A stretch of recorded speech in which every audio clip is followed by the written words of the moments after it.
Hello everyone, मैं हूं कहकशां और आज की इस वीडियो में हम लोग पढ़ेंगे रूपांतरित चट्टान और कौन कौन सी चट्टानें हैं जो मूलभूत रूप से कोई और चट्टानें थी, बाद में उनका रूपांतरण रूपांतरित चट्टानों के रूप में हो गया है। तो सबसे पहले समझेंगे कि चट्टानें कितने प्रकार की होती हैं। चट्टानें मुख्य रूप से 3 प्रकार की होती हैं। पहली अग्नीय चट्टान, दूसरी अवसादी चट्टान और तीसरी रूपांतरित चट्टान। तो अग्नीय और अवसादी चट्टान जो होती है यानी इग्नियस रॉक्स और सेडिमेंट्री रॉक्स जो होती है, जब ताप और दबाव के कारण अग्नीय और अवसादी चट्टानों के मूल रूप में और उसके संगठन में परिवर्तन हो जाता है या रूपांतरण हो जाता है, तो इस रूपांतरण के बाद जिस नए चट्टान का जन्म होता है या जिस नए चट्टान में वो परिवर्तित हो जाती है उसे रूपांतरित चट्टान कहते हैं। यानी कि मेटामॉर्फिक रॉक्स जो होते हैं, रूपांतरित चट्टान जो होती है वो पहले कोई और चट्टान होती है या अवसादी या अग्नीय, बाद में उनका रूपांतरण हो जाता है तो वो रूपांतरित चट्टान बन जाती है।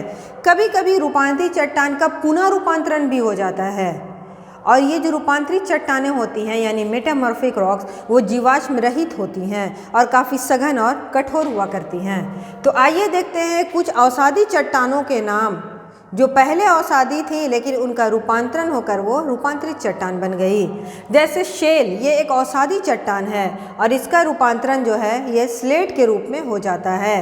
चूना पत्थर तथा डोलोमाइट अपना मूलभूत स्वरूप बदलकर संगमरमर में परिवर्तित हो जाते हैं, यानी चूना पत्थर तथा डोलोमाइट का रूपांतरण संगमरमर में हो जाता है।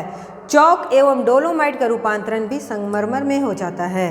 बालूका पत्थर का जब रूपांतरण होता है, चूंकि ये एक अवसादी चट्टान है बालूका पत्थर, इसका रूपांतरण क्वार्टजाइट पत्थर के रूप में होता है। और कॉन्ग्लोमरेट तथा बड़े कणों वाली जो अग्नीय चट्टान है, इसका रूपांतरण भी क्वार्टजाइट के रूप में ही होता है। अब देखते हैं अग्नीय चट्टान। कुछ अग्नीय चट्टान जिनका रूपांतरण दूसरे चट्टानों के रूप में हो जाता है। तो ग्रेनाइट जो है वो नीस में बदल जाती है और बेसाल्ट जो है वो एम्फीबोलाइट या सिस्ट में बदल जाता है। अब नेक्स्ट देखते हैं कि कुछ रूपांतरित चट्टानें होती है जिनका पुनः रूपांतरण हो जाता है। तो एक है स्लेट। स्लेट रूपांतरित चट्टान है लेकिन पुनः रूपांतरण के बाद ये फाइलाइट में बदल जाती है और फाइलाइट जो है वो खुद रूपांतरित चट्टान है और जब इसका पुनः रूपांतरण होता है तो ये सिस्ट में बदल जाती है। और ग्रेबो जो है वो पुनः रूपांतरण के बाद सरपेंटाइन में रूपांतरित हो जाता है। तो ये रहा आज का हमारा वीडियो। मिलते हैं फिर नेक्स्ट वीडियो में, तब तक के लिए thank you and take care.